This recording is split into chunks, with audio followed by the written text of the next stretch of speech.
Welcome to the ClinCheck Sunday Short, 60 seconds to a better ClinCheck. I am your host, Dr. David Gallup. Last week, we were looking at this lateral, and we said the fact that it starts off regular, and then that lateral picks up a turn, and then it picks up a power ridge, and then it goes from a power ridge to an extrusion attachment. That is a classic sign that that is too much for that tooth. So what am I going to do? Part 2. Go to Modify Plan 2. Click on that tooth, and let's get rid of every movement that we don't need. The only thing we really want is the rotation. So I'm going to get rid of all these other movements that are unnecessary.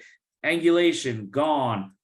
This one, gone. Everything is gone. Make sure all of these are 0. The only thing I want to have left is that rotation. That's the only thing I want on that. Just keep that rotation. So now we can see the tooth kind of started out like that, ends like that, and that tooth is a heck of a lot easier. When we hit live update, we'll lose the power ridge, we'll lose the extrusion attachment, and we'll be in much better shape. Simplify your plans. This is the ClinCheck Sunday Short with your host, Dr. David Galler.